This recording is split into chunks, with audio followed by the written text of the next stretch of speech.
शेती अधिक किफायतशीर आणि नव्या युगाला सामोरं जाणारी, नव्या युगाला सामावून घेणारी अशी असली पाहिजे.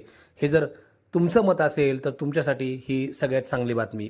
बारामतीच्या कृषी विज्ञान केंद्रात ही जी फुलांची शेती लावलेली आहे ती फुलांची शेती नाही तर ती व्यावसायिक शेती आहे. तुम्ही या ठिकाणी प्री वेडिंग शूट करू शकता आणि तशा प्रकारची शेती शेतकरी करू शकतात. अशा स्वरूपाचा एक पॅटर्न किंवा एक प्रात्यक्षिक कृषी विज्ञान केंद्रामध्ये 17 ते 24 जानेवारी दरम्यान तुम्हाला पाहायला मिळणार आहे. नेमका हा प्रयोग काय आहे, हे प्रात्यक्षिक काय आहे आणि शेतकऱ्यांना कसं उत्पन्न मिळू शकतं हे आपण जाणून घेऊयात.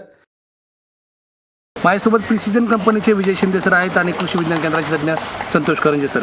काय कन्सेप्ट आहे साधारणपणे ही शेतकऱ्याचं उत्पन्न वाढवण्याची? निश्चित शेतकऱ्यांना सोर्स मिळाला पाहिजेत म्हणून आपण एक फुलांची गार्डन, ज्याला ॲग्रो टुरिझम पण करता येईल आणि प्री वेडिंगसाठी फुलं लावता येतील. तर त्यासाठी आपण वेगवेगळ्या प्रकारची फुलं जी कमी कष्टामध्ये चांगल्या प्रकारचा आनंद देतील अशा प्रकारची वेगवेगळ्या प्रकारची फुलं लावलेली आहेत.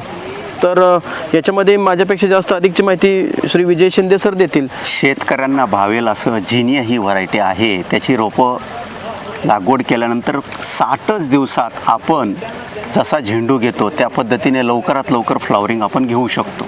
याचं बेनिफिट असं होईल की शेतकऱ्यांना पण उत्पादन मिळेल आणि जसा महत्त्वाचा नवीन कन्सेप्ट आलेला आहे प्री वेडिंग शूटिंग, त्याच्यासाठी मोठा हा फायदा होईल. किती महिने चालू शकतं? हे लागवड केल्यानंतर 2.5 ते 3 महिने चालेल. फुलं चालू झाल्यानंतर कृषी विज्ञान केंद्रामध्ये 17 ते 24 जानेवारी दरम्यान कृषिकमध्ये तुम्हाला ही नवीन कन्सेप्ट पाहता येईल.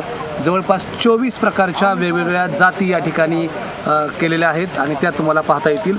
एक शेतीचं वेगळं उत्पन्न काढण्याच्या दृष्टीने देखील याचा तुम्हाला फायदा होईल. धन्यवाद.